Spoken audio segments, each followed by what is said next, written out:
Topic है वो topic है अहमद शाह अब्दाली का भारत पर आक्रमण या पंजाब पर आक्रमण। 9 जून 1747 को नादिर शाह की हत्या के बाद अहमद शाह अब्दाली कंधार का स्वतंत्र शासक बना। मतलब कहां का? कंधार का शासक बना। 9 जून 1747 को नादिर शाह की हत्या के बाद अहमद शाह अब्दाली कंधार का स्वतंत्र शासक बना। शीघ्र ही उसने काबुल को जीत लिया और आधुनिक अफगान की नींव डाली। वहीं पर देखिए अहमद शाह अब्दाली जनजाति का अहमद नामक एक अफगान था। अहमद शाह अब्दाली को दुरे दुरानी यानी युग का मोती भी कहा जाता था। दुरे दुरानी किसको कहा जाता? अहमद शाह अब्दाली। इसके बारे में नादिर शाह ने कहा था, यानी किसके? अहमद शाह अब्दाली के बारे में नादिर शाह ने कहा था, अब्दाली जैसा चरित्र का व्यक्ति सारे ईरान तुरान और हिंदुस्तान में नहीं देखा। देखिए मतलब है ये नादिर शाह के बारे में कहता है, अहमद शाह अब्दाली के बारे में कहता है कि अब्दाली जैसे चरित्र का व्यक्ति सारे ईरान तुरान और हिंदुस्तान में नहीं देखा। वहीं पर देखिए 1748 से लेकर 1767 के बीच अब्दाली ने भारत पर 7 बार आक्रमण किया, यानी 7 टाइम। भारत पर आक्रमण करने के लिए अहमद शाह अब्दाली को पंजाब के गवर्नर शाहनवाज खान ने निमंत्रण दिया था। यानी जो है भारत पर आक्रमण करने के लिए अहमद शाह अब्दाली को पंजाब के गवर्नर शाहनवाज खान ने आमंत्रित किया था या निमंत्रण दिया था। अब देखिए अहमद शाह का जो प्रथम आक्रमण था, यानी कि अहमद शाह का प्रथम आक्रमण ये है।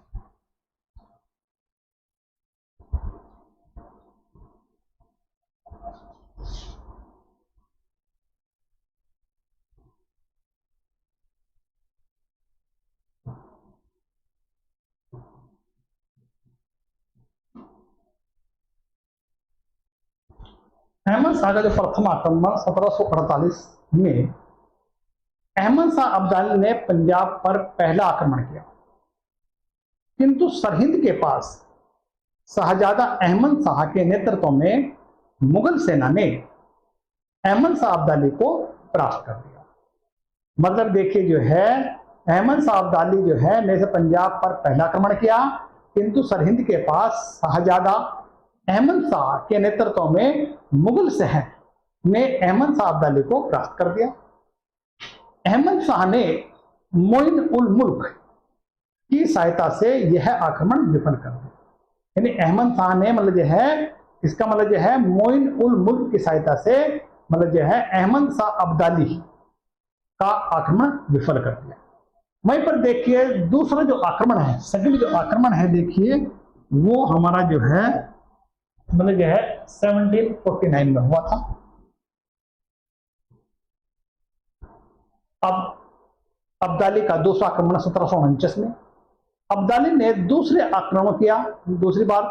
यह पंजाब के गवर्नर मोइनुल मुल्क को परास्त किया और 14,000 रुपए वार्षिक कर देने का वचन पर अब्दाली वापस लौट गया। यानी समझिए जो है अहमद शाह का दूसरा जो आक्रमण था वो जो है पंजाब के गवर्नर मोइन उल मुल्क को हरा दिया था इसमें जो है, और 14,000 रुपए वार्षिक कर देने का वचन देकर अहमद शाह अब्दाली वापस लौट गया था।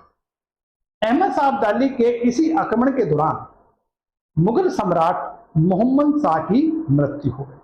यानी कि जो है अहमद शाह अब्दाली के दूसरे आक्रमण के दौरान ही मोहम्मद शाह की मृत्यु हो जाती है। वहीं पर देखें अहमद शाह अब्दाली का तीसरा आक्रमण, थर्ड,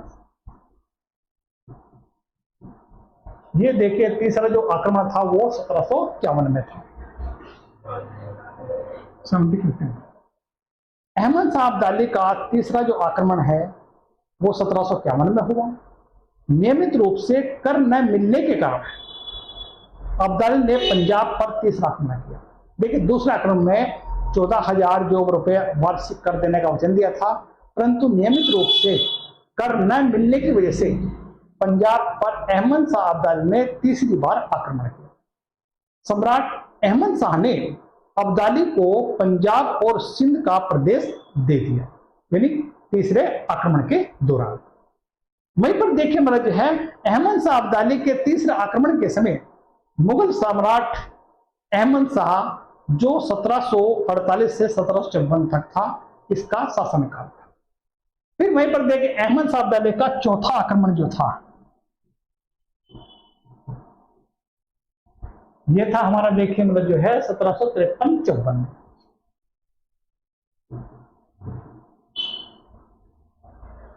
अब अहमद शाह अब्दाली का चौथा आक्रमण जो है, ये जो है इमादु मुल्क को सजा देने के लिए किया था, मतलब इमादु मुल्क को सजा देने के लिए किया था। वहीं पर देखिए 1753 में मैनुल मुल्क की मृत्यु हो जाती है। इसकी मृत्यु के बाद वजीर इमादु मुल्क ने अदीना बेग खां को पंजाब का सूबेदार नियुक्त किया। मतलब देखिए 1753 में मैनुल मुल्क की मृत्यु हो जाती है। इसके बाद इमादुल मुल्क ने अदीना बेग खां को पंजाब का सूबेदार नियुक्त किया। वहीं पर देखिए इमादुल मुल्क ने मुगलानी बेगम को कैद में डाल दिया, और मुगलानी बेगम मीर मन्नू की पत्नी थी, और जिसे भी अहमद शाह ने अपने एजेंट तथा पंजाब के गवर्नर के रूप में नियुक्त किया था। देखिए यहां पर जनवरी 1757 में अहमद शाह अब्दाली ने दिल्ली में प्रवेश किया और उसने मथुरा तथा आगरा को भी लूटा। ये कब आ 1757 की बात आ रही है। दिल्ली से रवानगी के पहले ही अहमद शाह अब्दाली ने मुगल बादशाह आलमगीर द्वितीय को कश्मीर, लाहौर, सरहिंद और मुल्तान देने के लिए विवश कर दिया। इन क्षेत्रों की देखभाल के लिए अहमद शाह अब्दाली ने अपने बेटे तिमिर शाह को नियुक्त किया। कहां पर देखिए मतलब आलमगीर द्वितीय को कश्मीर, लाहौर, सरहिंद और मुल्तान देने के लिए विवश किया। इन क्षेत्रों की देखभाल करने के लिए अहमद शाह अब्दाली ने अपने बेटे तिमिर शाह को नियुक्त किया। फिर इसके अतिरिक्त अहमद शाह अब्दाली ने भारत में आलमगीर द्वितीय को सम्राट, इमादु मुल्क को वजीर और सरदार नजमुद्दौला को साम्राज्य का मीर बख्शी और अपना एजेंट बनाकर वापस चला गया। मतलब देखिए इसके अहमद शाह अब्दाली ने भारत में आलमगीर द्वितीय को सम्राट, इमादु मुल्क को वजीर, सरदार नजमुद्दौला को साम्राज्य का मीर बख्शी और अपना एजेंट बनाकर वापस चला जाता है। वहीं पर देखिए अब्दाली के जाने के बाद ही 1758 ईस्वी में पेशवा रघुनाथ राव दिल्ली पहुंचा और नजमुद्दौला को वहां से निकाल दिया तथा उसके स्थान पर अदीना बेग को पंजाब का गवर्नर नियुक्त कर दिया। अहमद शाह अब्दाली पुनः भारत आया, जो 5वीं बार था। मराठा उसके सामने ठहर न सके और 1759 में अब्दाली पुनः पंजाब को अपने अधीन कर लिया। देखिए नेक्स्ट देखिए हमारा इसमें देखिए जो है, अब यहीं पर देखिए हमारा जो है पानीपत का तीसरा युद्ध की बात करते हैं। पानीपत का तीसरा युद्ध।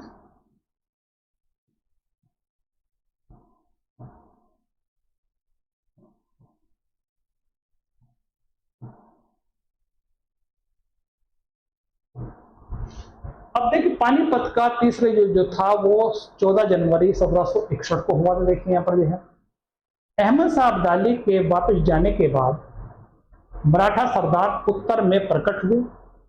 परिणाम स्वरूप पानीपत का तृतीय युद्ध हुआ।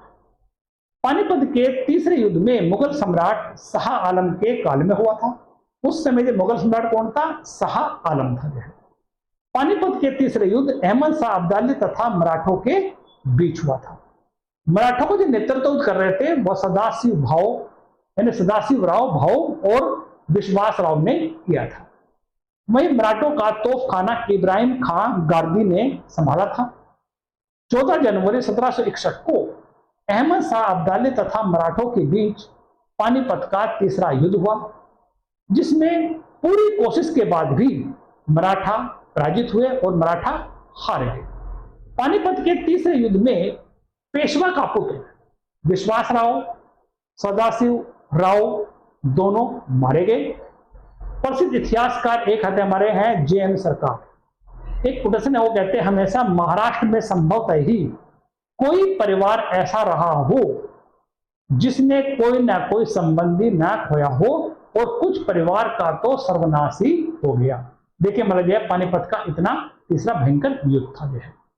वहीं पर देखिए पानीपत के युद्ध के बाद अहमद शाह अब्दाली ने शाह आलम द्वितीय को दिल्ली का बादशाह के रूप में मान्यता दी और नजमुद्दौला को मीर बख्शी और इमादुल मुल्क को वजीर नियुक्त किया। वहीं पर देखिए प्रत्यक्षदर्शी काशीराज पंडित ने साक्षी और शांति वार्ता में भाग लेने के नाते इस हार के लिए भाव को ही दोषी ठहराया, सदस्य भाव को दोषी ठहराया।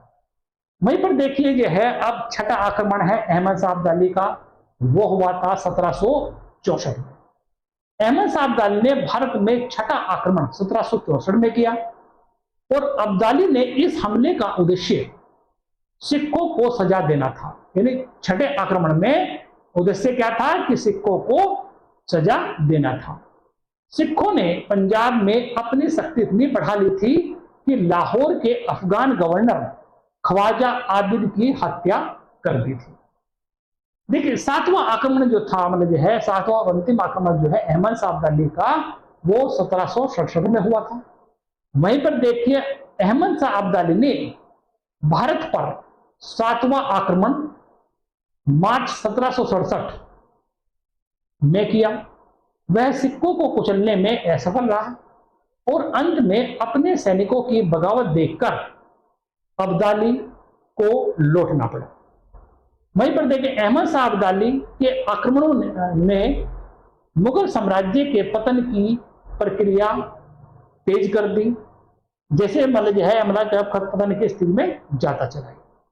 देखिए अहमद शाह अब्दाली के बारे में इतना ही कुछ है, बाकी इसमें नेक्स्ट मिलेंगे।